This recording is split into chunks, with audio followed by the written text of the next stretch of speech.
Hello students, how are you? कैसे हो आप सब? तो आज करते हैं chemical composition of nucleic acid. Nucleic acid का केमिकल कंपोजिशन। जब डीएनए एंड आरएनए का जब हाइड्रोलिसिस करते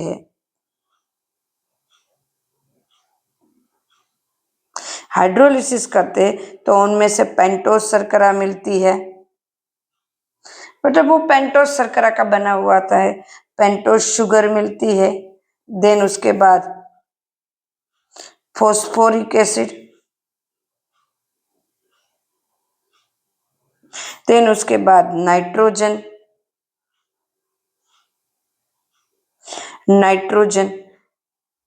ये सब मिलता है। अब देखो, ये नाइट्रोजन जो है वो बेस है, बेस प्रोडक्ट मिलती है, उसको हम बेस भी कहते हैं, बराबर। अब देखो डीएनए एंड आरएनए जो किस तरह से है, तो कि उनकी बात करें कि उनका जब हाइड्रोलिसिस करते हैं तो डीएनए जो मिलता है वो मिलता है beta D two hydroxy ribose. मतलब हम उसका स्ट्रक्चर ही ड्रॉ करते हैं, DNA beta D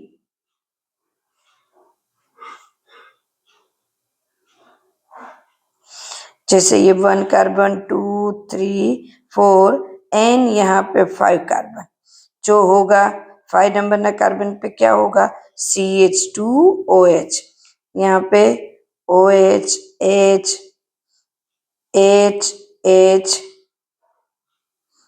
H OH, तो इसको कहेंगे beta D two deoxy ribose. And ribose में क्या आएगा, आरएनए में क्या आएगा, तो आरएनए का स्ट्रक्चर देखें, यहाँ पे सेम OH H 1 नंबर का कार्बन, सेकंड नंबर पे HOH, और यहाँ पे क्या था HH, थर्ड नंबर पे HOH सेम, यहाँ पे भी H, यहाँ पे H and CH2OH same to same, बराबर है। तो ये 1 2 3 4 एंड 5 कार्बन आरएनए और डीएनए में ये, तो बीटा डी रिबोस ये होता है, बीटा डी रिबोस। नाउ अब आगे करते हैं।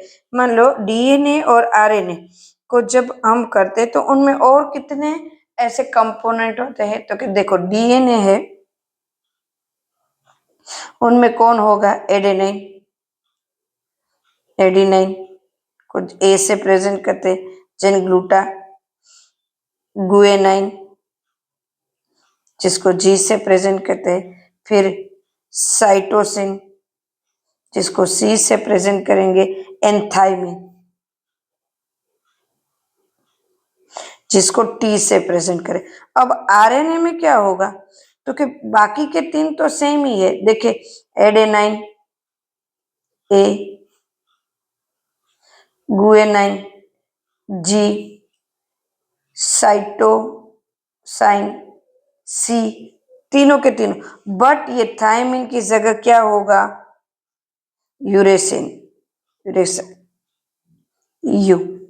यूरेसिल होगा। तो इनका स्ट्रक्चर भी थोड़ा बहुत ड्रॉ कर लेते एग्जाम में।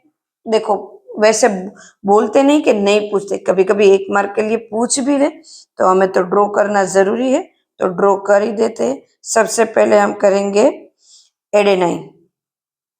मुझे नहीं लगता इतना, आप 2-3 बार इसको ट्रिक से करोगे तो आपका हो जाएगा। डबल बॉन्ड है कार्बन कार्बन के बीच में, यहाँ CNH2, नाइट्रोजन बेस ज्यादा होंगे, हमें पता है, क्योंकि ये नाइट्रोजन बेस के ऊपर डिपेंड है, तो वही ज्यादा होंगे,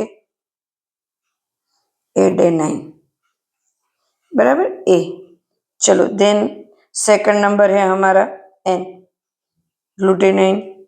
सी डबल बॉन्ड सी पहले कर देना है, देन उसके बाद C double bond O NH। ये पहले एक ही को करना है, एक साथ सारे ड्रॉ करोगे तो नहीं होगा, पहले एक को ड्रॉ करोगे सिर्फ एडेनाइन को, उनको जब अच्छे से कर लिया तभी सेकंड को करना है। क्लियर है? उसको 2-3 बार लिख लो, उसके बाद ही दूसरा करना है। क्लियर? तो ये है हमारा guanine G. Now third C double bond NH, sorry C single bond NH2, nitrogen के साथ सिंगल बॉन्ड ही होगा और यहाँ पे नाइट्रोजन के साथ डबल बॉन्ड होगा। यहाँ ऑलरेडी 2 हाइड्रोजन है उसके साथ, यहाँ C double bond C H क्योंकि ऑलरेडी डबल बॉन्ड है। बॉन्ड को ध्यान में रखना है, नाइट्रोजन के 3 बॉन्ड होने चाहिए और इसके नाइट्रोजन के 3, कार्बन के 4 और ऑक्सीजन के 2। इसका नाम क्या होगा? Cytosine C. थायमिन, चलो C double bond O NH, nitrogen triple bond बना रहा है, यहाँ कार्बन ऑक्सीजन के साथ डबल बॉन्ड और यहाँ पे 1 2 3 4 सबकी वैलेंसी सेटिस्फाई हो रही है कि नहीं वो देखना है। अब देखो 12th में आके मुझे और वैलेंसी कैलकुलेट करवाने की जरूरत नहीं है क्योंकि आप लोग को अब कैलकुलेट करना आता है किसकी कितनी वैलेंसी हुई। क्लियर है ना? तो वो अब एक एक को कैलकुलेट करने की जरूरत नहीं, बट ड्रॉ करते वक्त हमें याद रखना है कि हमारी वैलेंसी कंप्लीट हुई कि नहीं है। थायमिन T, थायमिन बराबर है। देन उसके बाद C double bond O, C double bond C H NH, C double bond O NH, uracil U। तो ये ही एक दो अलग होते हैं DNA और RNA, बाकी सब सेम होता है। ओके स्टूडेंट, तो नेक्स्ट हमारा होगा structure of nucleic acid. Nucleic acid का स्ट्रक्चर कैसा है वो नेक्स्ट वीडियो में हम देखेंगे। तब तक के लिए बाय, टेक केयर। चैनल को लाइक करो, सब्सक्राइब करो ताकि मैं आपके लिए नए नए वीडियोस लाती रहूं।